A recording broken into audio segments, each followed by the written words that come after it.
Hey amigos, bem-vindos aqui a mais um vídeo do canal. Novamente estarei aí falando de Cogna Educação. É, é uma empresa bem pedida aqui no canal. Eu acabei não fazendo o vídeo de análise do primeiro trimestre de 2021 por falta de tempo, né? Acabei no meio desse primeiro trimestre aí, no tempo que saiu o resultado, acabei mudando um pouco de profissão, começando a aprender coisas novas, em especial programação. E então, tipo, eu tava 100% focado nisso, sem tempo, além da faculdade que eu tô terminando. Então, vamos lá. Vou fazer aqui a análise do segundo trimestre, junto com o do primeiro, junto com uma análise mais macro. Eu vou rodar a apresentação de resultados aqui rapidamente, depois nós vamos para a DRE, ok? Eu preparei aí uma planilha, né? Mas enfim, aqui na apresentação eles sempre falam que tá tudo indo bem e tal. Eu acredito também que esteja tudo indo nos conformes. Eu acho que tá demorando de dar o resultado, né? Eu acho que, tipo assim, a reestruturação da Croton com relação a toda a questão dela ter feito uma reestruturação grande, uma enxugada nos custos e tal, tá demorando de mostrar resultado. Cadê o resultado que a gente quer ver, os acionistas querem ver? Não tá tendo, o lucro líquido tá negativo. Então, assim, a gente não tá vendo aquela coisa que a gente gostaria de estar vendo, né? Eles têm o plano aí de gerar em 2024 R$ 1 bilhão de caixa operacional.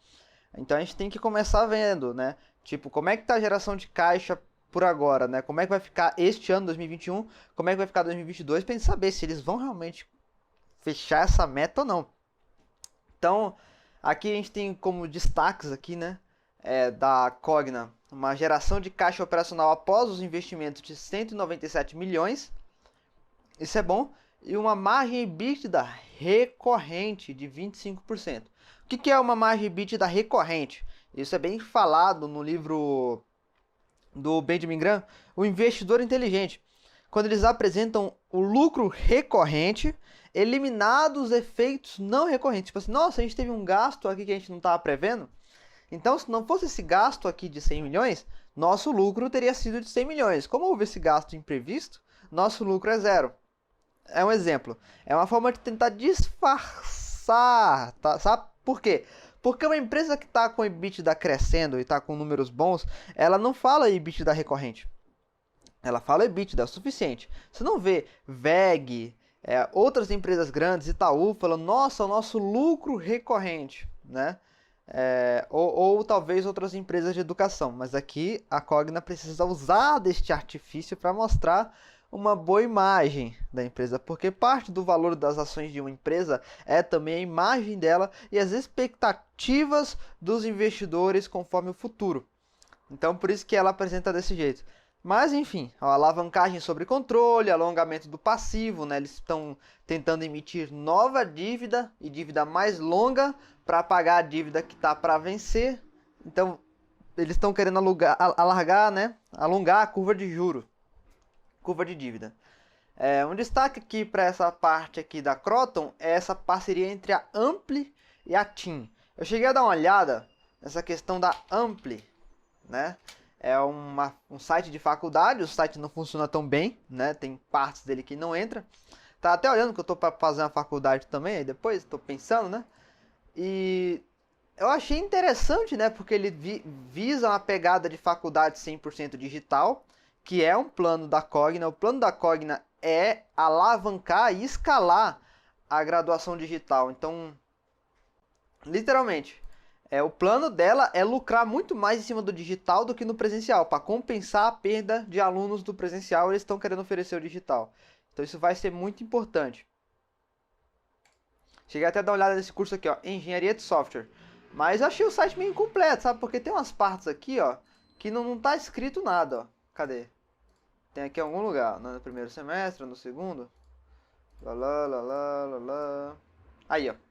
Não tem informação. Tem algumas coisas assim que tá faltando, mas tudo bem. Deixa eu ver se tem um CNPJ aqui, ó. Tem aqui Ampli Cogna, ou seja, é uma empresa da Cogna.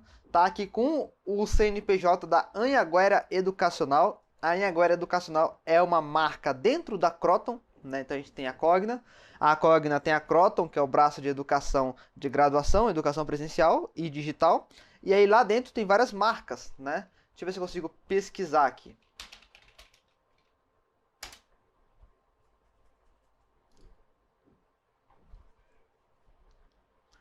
Achei, tá aqui o site da Croton, né? Então a gente tem a Croton e dentro tem várias marcas, entre elas a Anhanguera, né?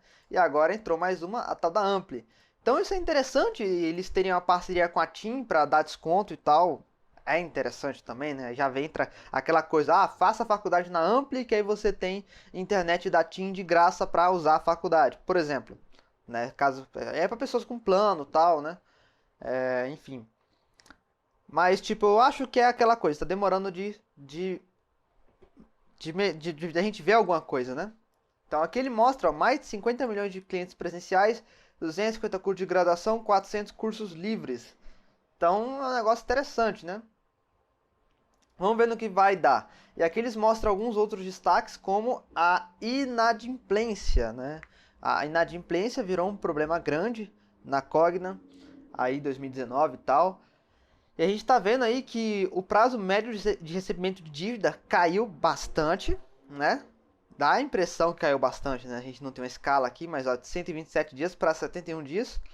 As contas a receber também caíram, né? Não sei quanto dessas contas a receber terem caído foi em função de dela ter recebido esse dinheiro ou foi em função dela ter dado baixa no balanço porque sabe que não vai mais receber. Isso é algo que a gente tem que ver.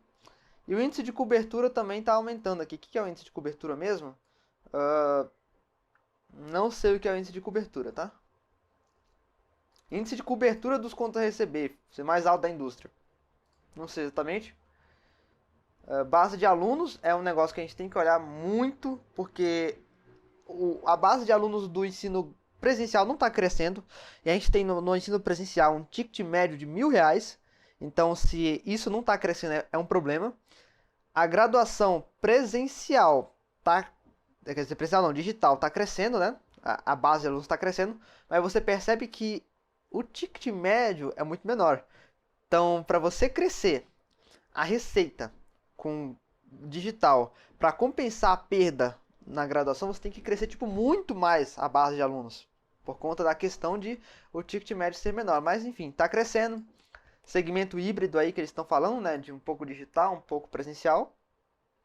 E vamos que vamos. Eu não quero ficar muito falando de Vasta e de outras empresas, porque, mano, essas empresas elas são tipo pouca coisa dentro da Cogna. O que importa dentro da Cogna é a Croton, sabe? A Vasta e tal é um negócio para mais longo prazo, entendeu? Então é um negócio que não adianta a gente esperar que dê resultado agora, ou que a gente fique olhando o resultado agora, porque você percebe que não dá resultado agora. Dá uma olhada aqui, EBITDA ajustado tal, tá em queda, ó. Ó o ciclo 2021, por causa da pandemia. Eu vou falar de pandemia aqui também. Vamos abrir aqui o meu Excel, tá? Gostaria de mostrar este gráfico. Deixa eu tentar jogar ele numa outra pasta. Aqui, dá uma olhada nesse gráfico aqui, meus amigos.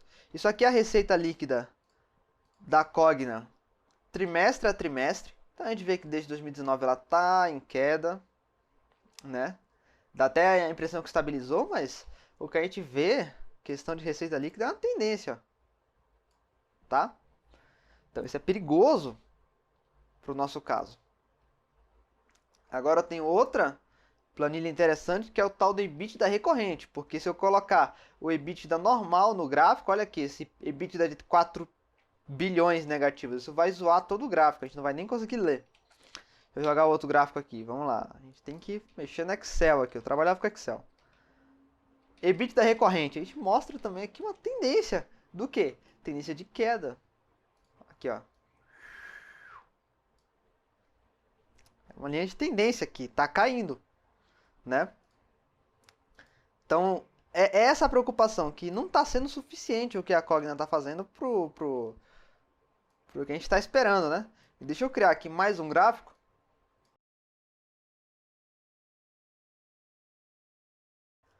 Esta aqui é a receita líquida semestral. Então, a tendência continua de queda, você vê, ó. Aqui a gente consegue ler muito melhor. Ela gerou menos receita líquida no primeiro semestre de 2021 do que nos outros. Primeiro semestre de 2021, é isso? É primeiro semestre. Estamos no primeiro trimestre, segundo trimestre, primeiro semestre. Então, é um problema isso aqui, tá? Vou ver se eu tenho aqui alguma tabela de... Não tenho fluxo de caixa, então a gente vai ficar no escuro com questão de fluxo de caixa, mas eu tenho base de alunos, tá? Então, olha a base de alunos final total 2018. Nós temos aqui quase o quê? 1 milhão, né? 957.914. Quase 1 milhão. E aí foi caindo, foi caindo. E 2019, com aquela questão de queda do FIES, você percebe, ó, 916, 845, 825, 780. Muita evasão mesmo, tá? E agora, se a gente for falar de graduação presencial, olha aqui. Primeiro trimestre de 2021, 51 mil entradas, 22 mil formaturas, 31 mil evasões. Está diminuindo esse número. Esse número está diminuindo. Segundo trimestre, não temos um número de entrada. Ninguém entrou? Ninguém entrou. E 16 mil evasões. A tendência é de queda aqui. Agora, o digital é outra história. Não sei se está bom para ver aí, desculpa, porque eu tenho uma tela grande. Não sei como é a tela de vocês. Acabo... Desculpa por esse detalhe, mas vocês podem ler o número aqui. Graduação digital, primeiro trimestre. 304 mil entradas, 64 mil formaturas e 85 mil evasões. Está aumentando, né? E nós não temos o gráfico, o dado de segundo trimestre. Talvez não tenha, porque talvez ninguém entre no segundo trimestre, né? Mas se a gente olha esse número aqui, de 540 mil para 694 mil, depois 620 mil por causa das 74 mil saídas, tem uma taxa de evasão grande, né? Mas a taxa de entrada é muito maior. Então, aqui é pessoas que entram na faculdade e percebem que a faculdade EAD não é para elas. É normal, a pessoa sai e fala, não, quando a pandemia acabar, eu vou pro presencial, porque o EAD não é para mim. Então, você tem mais a questão, e por ser barato, talvez tenha mais a questão da pessoa assim, opa, é 200 conto para me inscrever na faculdade, fazer a faculdade e tal. Eu vou experimentar uns meses para ver se eu consigo desenrolar. Se eu não conseguir, eu vou pro presencial. Porque tem pessoas que precisam ter um contato humano ali, precisa ter um amigo ali do lado para tirar dúvida. Tem pessoas que elas não conseguem estudar sozinhas. Mas tem outras que tem uma pegada autodidata, a pessoa vai atrás, a pessoa desenrola. Então, essa é a questão. Se a gente continuar aumentando nesse nível, a graduação digital, pode ser que a gente possa ver uma melhora no resultado. Mas, claro, a Cogna tem que fechar a evasão aqui, né? E não adianta ela tentar oferecer o PEP, que ela já parou de oferecer, para tentar segurar o aluno com ela, porque não adianta, esse aluno ele não vai pagar, né? Não vai dar um calote. E aí vem no número que a gente precisa falar agora, que é Covid. Tô aqui com um gráfico. Porcentagem de pessoas completamente vacinadas com primeira e segunda doses de vacina no Brasil, né? Então nós temos ali, ó, 25% da população. Quanto que isso contrasta com os Estados Unidos? Os Estados Unidos está bem na frente, né? Mas isso não adianta muita coisa, tá? Porque a variante Delta tá pegando, sabe? Então a gente tem essa questão agora, não adianta só vacinar. Tem a variante Delta. Porque a variante Delta está matando, mesmo quem tem 2 doses tipo Pfizer. Tanto é que Israel já começou a apresentar, a vacinar, né, com uma terceira dose. A vacine booster são doses administradas além do que estava previsto.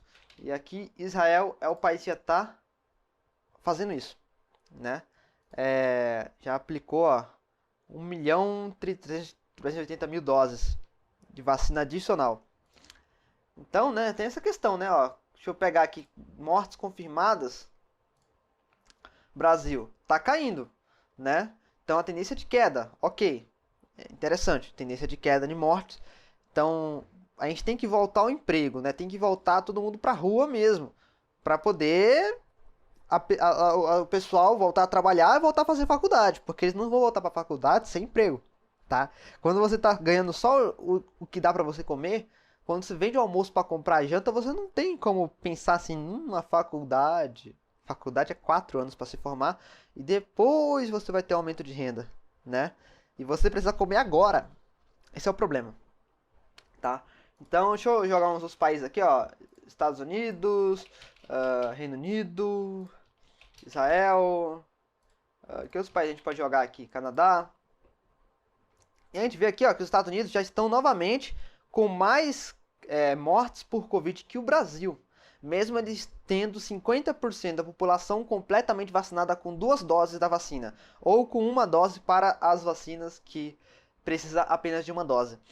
E relativo à população, né, quando a gente pega as mortes por milhão, você vê que o Brasil está diminuindo tal, mas outros países voltaram a aumentar. A vacinação deles não os salvou de uma questão de mortes assim, ó. Olha aqui, Estados Unidos voltando a aumentar, Israel voltando a aumentar. Veja só. Deixa eu ver se eu tenho o Chile aqui também, porque o Chile, salvo engano, era um país que não sei se ele estava usando Coronavac. Não, está em queda também. Mas tem essa questão, variante Delta, os governadores podem voltar a pensar em impor novas restrições. Isso é algo perigoso. Agora, casos confirmados, vocês verem aqui que o Brasil, por milhão, tem menos que os outros, ó. A vacina deles não está sendo tão eficiente em evitar um caso confirmado. Parece que está evitando mortes por variante Delta, mas casos confirmados não. Dá uma olhada aqui, ó. Reino Unido, ó, Israel. Israel é o que foi colocado como exemplo de vacinação que a gente teria que seguir. A Globo falando de Israel. Israel vacinou todo mundo, pá, não sei o que. Olha aí, ó. 835 casos por milhão na média 7 dias. E eles usaram o Pfizer, o imunizante mais eficaz que nós temos disponível. Imagina os outros que usaram Coronavac. A Anvisa já recomendou a terceira dose. Então a gente vai ter que, entendeu? A gente tem que olhar esses dados macroeconômicos, né? Além da questão de desemprego também, né? Deixa eu ver, ó. Brazil Unemployment Rate. Então aqui na minha tela estou com os dados de desemprego no Brasil. Então nós temos ali os anos dourados, né? Lá da época que a Cogna começou a crescer e tal, tinha FIES e tinha baixo desemprego. Então ficava fácil para as famílias, né, pagarem faculdade para os filhos e tal. Então nós temos, né, ó, lá em 2013, 2014, por exemplo, apesar que em 2010 o negócio já não estava tão bom, o PIB já não estava mais reagindo, né, mas o desemprego estava em queda, né, o Brasil estava aumentando o emprego com base em políticas keynesianas que ia dar errado, e deu errado, né, na hora que o desemprego subiu, né, mas enfim, de 2017 a 2019 a gente estava vendo uma queda nas taxas de desemprego, a economia estava retomando, né, 2020 seria o ano em que a economia finalmente decolaria, né? Porém, fomos abatidos na decolagem. Palavras não só do próprio Paulo Guedes, como minhas também, que em 2019 fiz projeções e percebi que o risco Brasil estava muito baixo e que, tipo assim, tinha tudo para o Brasil decolar em 2020, mas não decolou. Olha a taxa de desemprego agora, 13%. Não tem condição, mano. Aqui a questão agora, tudo que tem para fazer é esperar o fim da pandemia, esperar a recuperação macroeconômica para finalmente a Cogna dar alguma respirada, né? Lembrando que não só o Brasil, como também o mundo, né? Que a gente tá tudo conectado, né? Tem exportação, importação, enfim. O que dá a entender é que vai demorar para a Cogna reagir, não é mesmo? Quanto estão as ações da Cogna hoje?